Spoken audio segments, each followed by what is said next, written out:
Salam sejahtera dan selamat datang ke webinar Impak Spesies Asing Invasif terhadap Alam Sekitar dan Sungai di bawah projek mengarus perdanakan kepelbagaian biodiversiti dalam pengurusan sungai oleh Global Environment Centre GEC. Saya Muniandi sebagai Program Officer daripada GEC. Terlebih dahulu, saya mengucapkan terima kasih kerana bersama kami mengikuti webinar ini. Objektif webinar hari ini adalah untuk membincangkan lebih lanjut mengenai spesies ikan asing yang bersifat invasif kepada ekosistem tempatan. Sedikit pengenalan tentang spesies invasif sebelum kita pergi kepada sesi utama hari ini. Apa itu spesies invasif? Okay, seperti yang tuan-tuan lihat pada slide di situ, spesies invasif adalah tumbuhan, haiwan, patogen atau organisma lain yang asing kepada ekosistem yang boleh menjejaskan ekonomi, alam sekitar dan kesihatan manusia. Okey, secara ringkasnya, apakah impak spesies ikan asing yang invasif kepada ekosistem sungai kita? Ia menjadi dominan, menjadi pemangsa kepada ikan asli yang sedia ada di perairan negara, membiak dengan mudah, mempunyai tabiat makanan yang aktif, punca sebaran serta rebakan penyakit dalam perairan umum. Cara pembiakan boleh menyebabkan hakisan di tebing sungai. Untuk mengetahui dengan lebih lanjut tentang kehadiran suatu spesies ikan asing dalam ekosistem kita dan kenapa spesies ini dilihat sebagai ancaman, kita menjemput pakar daripada Jabatan Perikanan Malaysia, Dr. Haslawati binti Baharudin. Dipersilakan, Dr.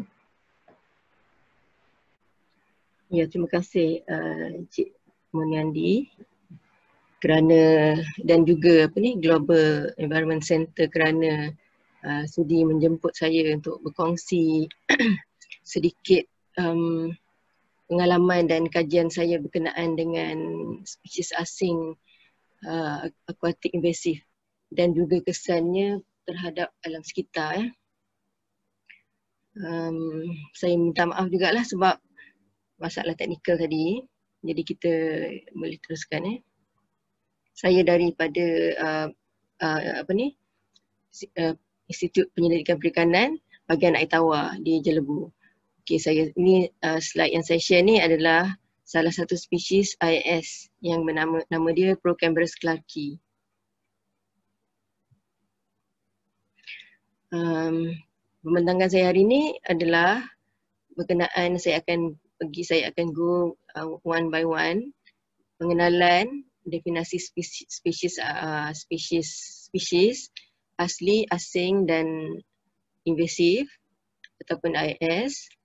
Kemudian kita akan tengok pula laluan kemasukan IS spesies asing invasif ni ke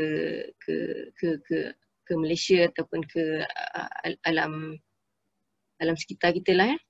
Lepas tu kesan kehadiran IS, kaedah pengawalan dan peraturan yang ada di Malaysia terutamanya oleh Jabatan Perikanan lah, sebab kita bercakap mengenai spesies akuatik, dan juga pelan tindakan menangani spesies asing. Mungkin pelan tindakan ni adalah apa yang kita boleh berkongsi ataupun apa yang kita boleh minta sumbangan daripada komuniti lah, public, untuk macam mana mengatasi masalah spesies asing ni. Sebagai pengenalan kita tengok kat sini, spesies asli ni adalah spesies yang kita temui dan telah wujud semula jadi dan populasinya seperti bentuk asal sejak turun-temurun. Dalam bentuk asal dia, kalau sebenarnya kita sebagai biologis, sebagai ahli biologi, kita akan merujuk kepada penerbitan yang biasanya kita akan tengok penerbitan yang saintis ni, biologis ni, dia akan dokumentkan dalam jurnal ataupun penulisan, dan kita tahulah spesies tu adalah spesies yang memang berasal di tempat tu. Kemudian definisi spesies asing adalah spesies yang diperkenalkan di luar kawasan sebaran dia, biasanya bukan spesies asal dalam ekosistem yang ada tu lah. Jadi kita akan pergi kepada spesies asing invasif yang berbahaya, iaitu IS.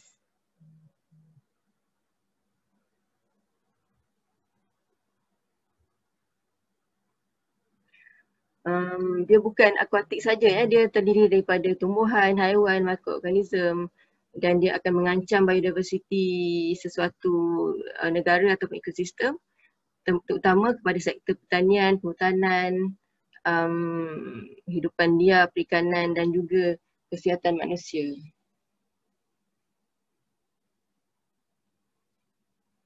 Jadi spesies asing itu dianggap berbahaya atau invasif bila dia boleh membiak dan merebak sehingga menjejaskan keseimbangan ekosistem.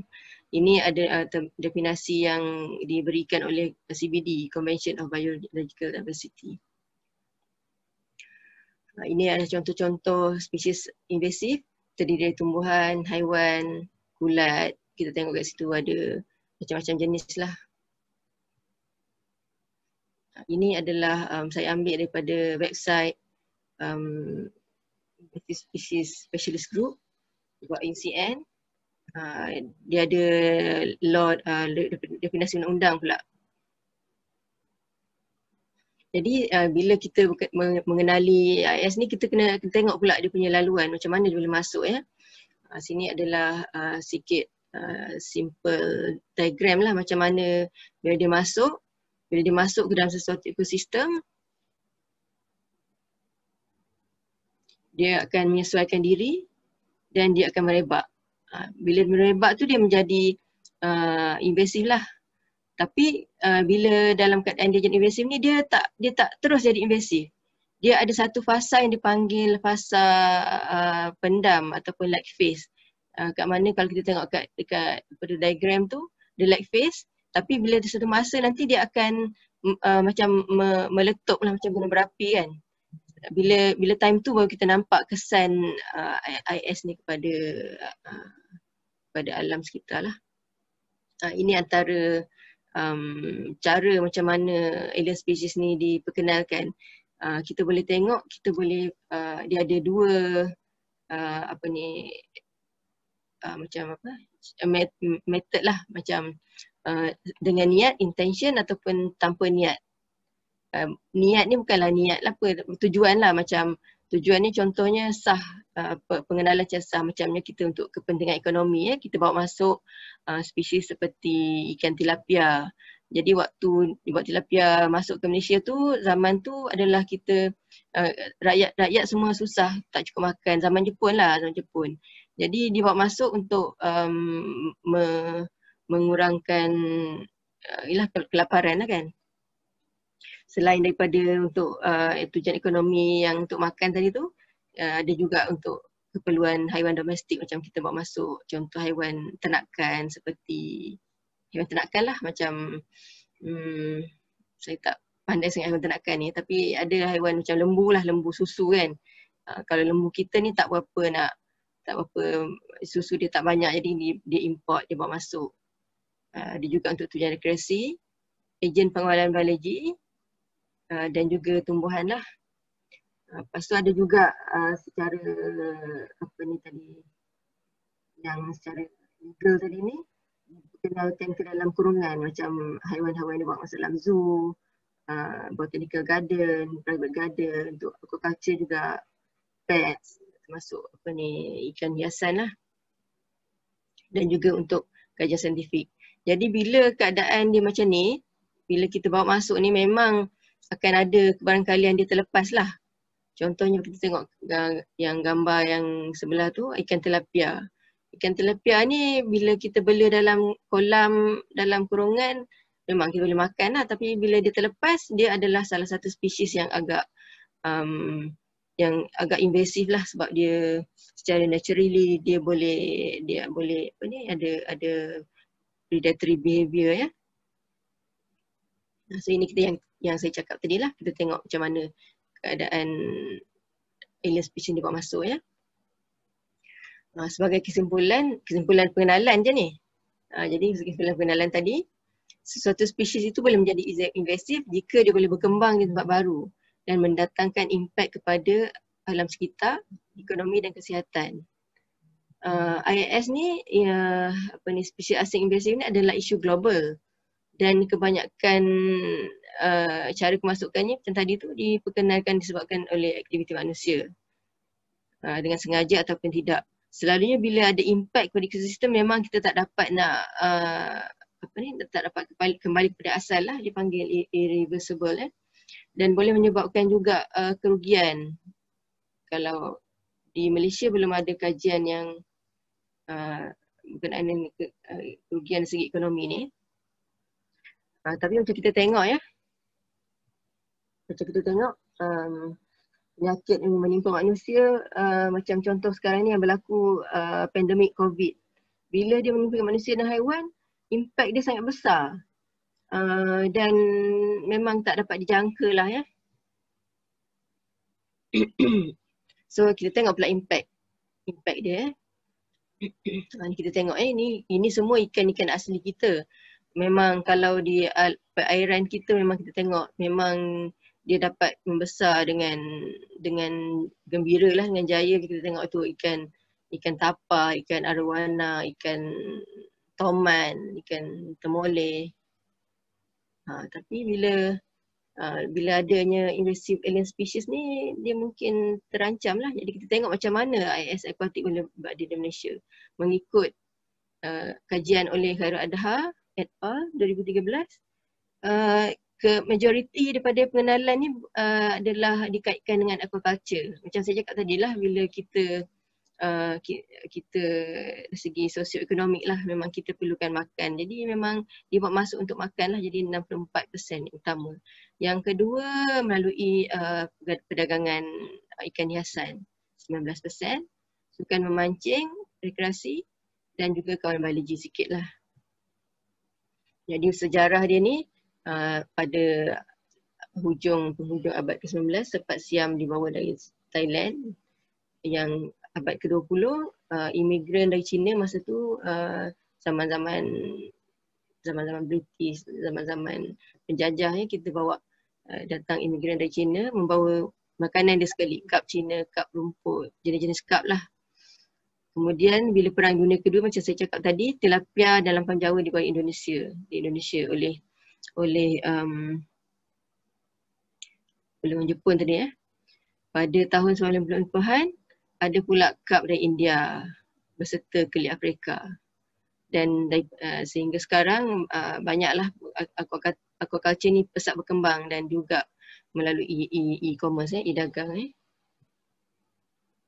Ini contoh-contoh ikan yang dibawa masuk untuk aquaculture tadi. Kalau tak tengok ni kita tak tahu So ini industri ikan hiasan. Kajian terbaru baru diterbitkan. Abdul Wakil ni dia mengkaji ikan hiasan di kedai-kedai ikan akuarium di Lembah Kelang. Jadi daripada kajian itu dia dapati 85% itu adalah ikan asing, ikan alien. Cuma 14% saja adalah ikan asli kita. Jadi cuba kita bayangkanlah kalau macam mana kalau ia terlepas ni. Ini untuk perikanan rekreasi. Bila perikanan rekreasi ni memang dia akan dapatkan ikan-ikan yang panggil game fish, ikan yang sedap pancing. Ini senarai yang kita adalah bukan sebenarnya banyak lagi, tapi ini senarai yang kita nilai berdasarkan dia punya kriteria invasiveness tu, maknanya kriteria macam mana dia kriteria kemerbahayaan dia tu. Kita ada 3 kategori perikanan, ni ikan semua belah kiri ni, merah ni, pink ni, marine dan juga penyakit. Ini macam mana kita nilai, saya tak akan go detail lah. So kita tengok lagi kesan. Tadi cuma kesan secara general. Ini kita tengok yang kita tengok yang top 10. Saya cuma akan bincangkan berkenaan dengan kategori perikanan saja, tapi saya tak akan cerita semualah. Kita tengok sikit lah, 2-3 tengok 3-4 spesies macam tu. Ini adalah red swarm crayfish, dipanggil udang kara paya merah, red swarm macam itulah. Dia berasal daripada Amerika Utara. Saya pun tak pernah pergilah, tapi dia adalah salah satu spesies yang mempunyai taburan yang meluas. Dah dibawa ke seluruh dunia lah, kalau tak silap saya. Dia adalah sangat invasif kalau ikut penilaian kita, dan juga penilaian kita tu berdasarkan juga rujukan-rujukan terkini lah. Dia sangat invasif sebab dia boleh beradaptasi dengan pelbagai habitat dan juga perubahan, dan dia juga boleh berubah, sangat mudah berubah mengikut keadaan ekologi, dan juga dia boleh biologi dia pun boleh berubah mengikutkan kawasan dia tu, kawasan yang baru dia meneroka tu lah. Tabiat pemakanan dia omnivore dan boleh menyusahkan diri pada pelbagai jenis perairan. Dan dia juga boleh beradaptasi dengan contohnya macam dipanggil tempoh hidrografi ni adalah contoh macam kemarau panjang sebab ada, saya dengar dia orang beritahu kalau Clarke ni dibawa ke kawasan yang gurun ni macam dia negara Arab dia boleh juga beradaptation sebab dia dengan keadaan tadilah adaptation tadi kepada ekologi tadi dengan persekitaran ekstrim, dan ini adalah antara ciri-ciri menyebabkan bagaimana dia boleh berjaya lah. Dan dia juga membiak sekurang-kurangnya 4 kali setahun. Maknanya kalau nak kira 3 bulan sekali bergantung pada keadaan persekitaran. Jadi kita boleh bayangkan betapa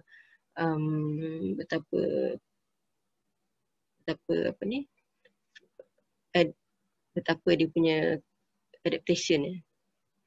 Yang kedua adalah red claw crayfish. Ini dipanggil udang kara yang berasal dari Australia. Udang kara ni juga telah tersebar di seluruh dunia sebab macam saya cakap tadi lah, bila spesies yang invasif ni dia mudah sangat beradaptation. Jadi dia senang diternak lah, dan dia boleh tolerant. Tolerant tu maksudnya dia boleh bersesuaian dengan alam persekitaran dan juga water quality. Ciri am dia adalah sebagai ni penakluk yang hebat dan omnivore, ciri pemakanan omnivore, dan juga keupayaan membiak dia juga tinggi. Tapi sekarang ni tak ada lagi rekod tentang kerosakan persekitaran, walaupun dikatakan, kalau kita tengok memang dia sudah ada di kita punya natural water body, tapi kita tak nampak lagi. Mungkin sebab yang saya explain tadi dia mungkin masih lagi di peringkat pendam, like face. Jadi kesan dia ni kita tak nampak lagi dengan jelas, walaupun dari segi literature kita boleh tahulah yang dia memang ada kesan yang negatif. Jadi salah satu daripada kesan dia ni, dia boleh mendatangkan mudarat kepada kesihatan kita jika kita makanlah kalau tak masak dengan betul sebab dia adalah perumah kepada parasite cacing pita Paragonimus species dan juga Rickettsia-like parasite yang boleh berpindah kepada manusia. Manusia ni haiwan berperata Dan juga ia adalah vektor kepada penyakit bawaan bakteria berbahaya. Termasuklah Vibrio cholera yang menyebabkan sakit perut kolera, taun. Dan juga Vibrio mimicus.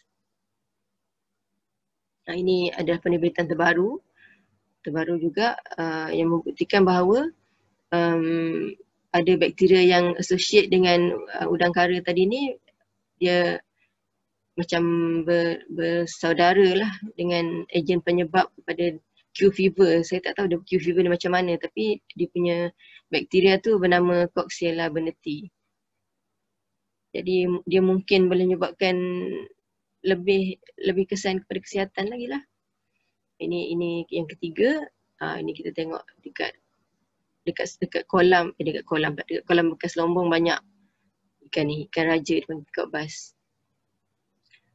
Ikan raja atau peacock bass ini adalah nama umum kepada ikan dari jenis cichlid. Cichlid ni adalah yang bersaiz besar, keluarga tilapia lah juga daripada Amazon.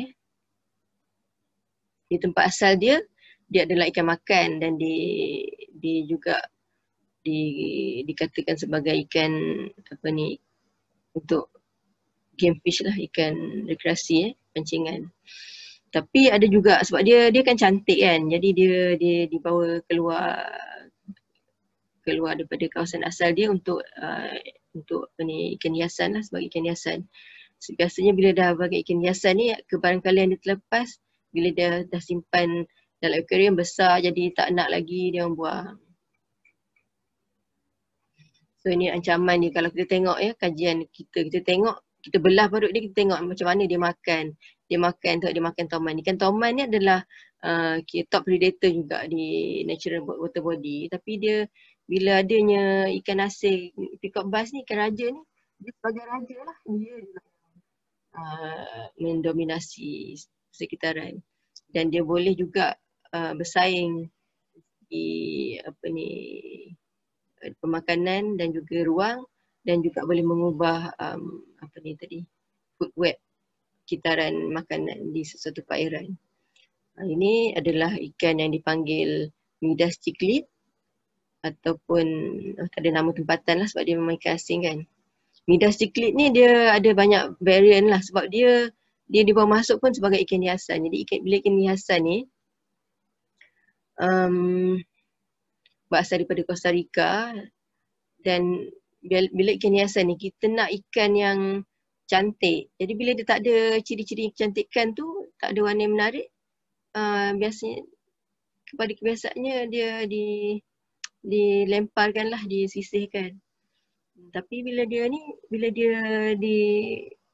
ada di persekitaran semua jadi ni, dia adapt pula. Jadi dia ada kepelbagaian morfologi dan ciri-ciri IS yang tadi lah, ciri yang tahan lasak tadi.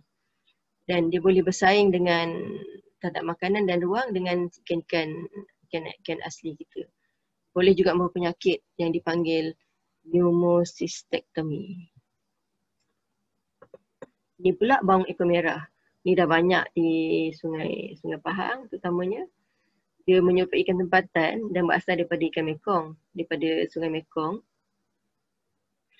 Boleh mencapai kepanjangan dekat 2 meter dan berat 80 kg. Jadi ancaman dia ni, dia bersaing dengan ikan asli kita, mempunyai tabiat pemangsa. Boleh membesar dengan cepat dan bersaiz besar. Jadi dia akan mengganggu keseimbangan ekologi lah. So kaedah pengawalan dan pengaturan sedia ada. Kita ada ni peraturan larangan import pindaan 2011. Ini antara spesies yang kita larang import lah, tapi memang spesies larangan, tapi akan ada penguatkuasaan lah. Dan ini dari segi pengurusan, biasanya ini diuruskan oleh bahagian biosecurity perikanan. Ini antara dia punya proses-proses yang adalah boleh lah, cuma kita ada punya kebenaran lah kalau nak bela. Dan ini juga SOP untuk menguruskan ikan asing ni, ikan larangan. Jadi tadi saya kecek Red Claw, walaupun ada banyak permintaan untuk menternak ni. Jadi kita kena tengok jugalah dari segi prosedur macam mana nak mengurus keternakan ni supaya dia tidak terlepas ke perairan. Jadi ini contoh-contoh senarai ikan sebelah kiri ni, sebelah kiri saya. Sebelah kiri saya ni adalah senarai ikan yang boleh dilepaskan ke perairan umum, awam. Dan sebelah kanan ni adalah ikan asing, ikan bukan asli. Jadi bila ikan bukan asli ni kita tak boleh lepas lah ya. Pelan tindakan Tindakan lah. Nanti saya tengok ini adalah antara kajian kami RMK 11. Kita nak tengok tebaran spesies asing di Malaysia ya. Banyaklah, 14 spesies yang setakat ni yang kita dah rekodkan. Mungkin ada lebih lagi lah, tapi ini yang berdasarkan kajian kami sepanjang 4-5 tahun ni.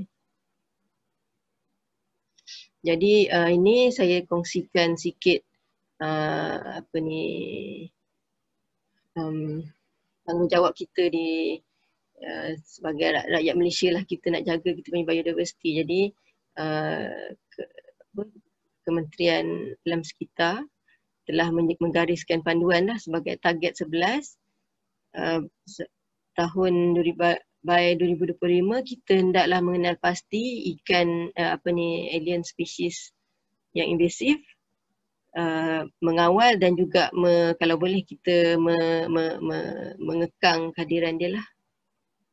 So ini sasaran 11 ni saya tekankan macam mana kita nak meningkatkan, macam mana cara kita nak rakyat publik boleh berkongsi dengan kita macam mana nak mengatasi masalah invasive alien species ni dengan cara meningkatkan pemahaman dan kesedaran awam. Ini contoh yang saya ambil dari website Natural History Museum London. What can we do about invasive species? Kita langkah pertama untuk mengawal invasive species adalah mengenali dia. Macam tadi kita dah mengenal dia, macam mana dia boleh ada di perairan, apa spesies yang ada, macam mana ciri-ciri sebagai invasive species. Jadi bila kita dah kenal dia, macam pepatah Melayu lah, tak kenal maka tak cinta. Dan ni bukan tak cinta lah ni, ini tak suka lah. Jadi bila kita cinta tu, kita cinta kat alam sekitar lah, bukan kita cintakan dekat ikan, dekat spesies invasif ni ya. Jadi rakyat awam ni boleh membantu kita dengan ini contoh di UK tadi, dengan kita cuba identify spesies yang invasif tadi ni dan juga kita rekodkan. Ini maknanya semua orang boleh, ini macam semua orang boleh mengambil bahagian lah. Kita ambil gambar, mungkin kita boleh beritahu landowner ataupun pengurus kawasan tu kenaan dengan invasive. Macam kalau kita cakap pasal invasive aquatic species ni, mungkin kita tengok kat sungai, siapa yang jaga sungai, JPS ataupun siapa komuniti kat situ, kita ada ikan asing lah kat sini. Jadi kita rekodkan lah. Macam saya tengok yang di kebun komuniti yang kita pergi baru ni itu adalah satu langkah yang baik lah kan, macam mana kita buat kerja dengan orang awam ni. So ini saya kongsikan juga, kita dah ada satu database yang dibangunkan oleh Kementerian Sumber Asli dan Alam Sekitar yang dikata MyBees. Tapi saya rasa setakat ni untuk IIS ni kita ada perancangan lah untuk membangunkan. Jadi kalau kita ada aplikasi ni, kita ambil gambar dan kita, ini ikan bukan asli, ikan IIS. Kita kena report dekat Jabatan Perikanan ke, report dalam database ni ke, supaya Jabatan Perikanan boleh mengambil tindakan yang sewajarnya. Ini program SEPA yang biasanya untuk kesedaran public awareness lah. Dan ini tadi saya ambil daripada MyBees ni website tu, macam mana contohnya kita boleh bersama-sama menjayakan aktiviti memelihara alam sekitar ni. Jadi ini kita tunjukkan komitmen negara kita berkenaan dengan IIS. Memang di peringkat antarabangsa pun kita nakkan satu alam persekitaran yang mampan jadi kita boleh hidup dengan aman dan sumber kita terjaga. Jadi kalau ikut SDG ni, dia punya target 15.8 by 2020, kita dapat mengawal ataupun menghapuskan terus variety species yang invasif. dan juga yang saya cakap pasal National Policy of Biological Diversity tadi. So dengan itu saya mengakhiri persembahan saya hari ini dengan ucapan terima kasih. Terima kasih kepada Dr. Selawati binti Baharudin atas perkongsian berinformasi dan menarik sebentar tadi. Kini kita sedar betapa bahayanya spesies ikan invasif terhadap kesihatan alam sekitar dan juga manusia. Kita telah lihat apa penyakit bawaan yang dibawa melalui ikan yang bertindak sebagai pengantara ya untuk parasit-parasit dan bakteria-bakteria daripada sesi perkongsian sebentar tadi. Okey doktor, di sini saya ada beberapa soalan lah untuk doktor. Okey, saya pergi kepada soalan pertama ya. Okey. Jika suatu ikan dalam negeri daripada ekosistem berlainan, contohnya daripada ekosistem paya, ditemui dalam ekosistem sungai, adakah kita definisikan ia sebagai ikan spesies ikan invasif untuk ekosistem baru berkenaan, doktor? Doktor boleh tolong? Ya, okey. Sistem paya kepada sungai ya. Adakah dia invasif ya? Ya, doktor. Itu kita tak boleh nak katakan invasif ataupun tidak sebab macam tadi macam yang saya kongsikan tadi ya, bila dikatakan invasif, bila dia boleh hidup dengan beradaptasi dengan persekitaran yang baru, macam tadi dari paya kepada sungai, bila dia boleh dari paya kepada sungai dan dia boleh merebak, berkembang dan menyebabkan kesan kepada sungai itu pula. Tapi kita tak pasti, kita perlu tengok dia punya, dia tak semestinya menjadi invasif lah. Maknanya bila dia diperkenalkan ke persekitaran baru, dia tak semestinya jadi invasif. Itu jawapan saya lah. Menjawab ke? Okey, terima kasih doktor. Ya. Okey, doktor. Soalan seterusnya doktor, ini just untuk mengenal pastilah. Bagaimana kita boleh mengenal pasti suatu ikan itu sebagai spesies invasif atau spesies asal, doktor? Macam kalau contoh pakar, ya mereka boleh nampak kalau orang yang dah ada pengalaman dalam bidang perikanan tu, dia beritahulah jenis ikan, spesies ikan tu. Tapi di sini saya tanya bagi pihak komuniti yang tak berapa mempunyai pengetahuan mendalam tentang ikan, ada tak cara? Macam saya ada nampak doktor sebut tentang MyBees, aplikasi web. So other than that, yang mudah untuk komuniti? Sebab kita macam tadi ya, saya dah terangkan panjang lebar saya berkenaan dengan ikan, macam mana kita nak tahu ikan tu adalah ikan asli ataupun ikan invasif. Sebab biasanya ini kita nak cerita secara praktikal lah ya, sebab kita belum bangunkan lagi sistem MyBees tu, tapi saya rasa itu adalah inisiatif yang baik lah kan, sebab kita boleh berkongsi maklumat dengan cepat. Sekarang ni saya rasa kita boleh tengok, kita ada banyak saluran social media, dan saya rasa social media ni banyak mainkan peranan lah, macam yang saya cerita tadi panjang lebar tadi berkenaan dengan old school lah, old literature. Kita kena baca buku untuk saintis, untuk biologis. Tapi kalau untuk orang awam ni, saya rasa saya tengok banyak diorang share di Facebook, ini ikan apa? Ini ikan apa? Ikan asli ke ikan asing? Nanti akan ada, kalau kita ada grup, saya galakkan kita masuk dalam grup ikan air tawar Malaysia.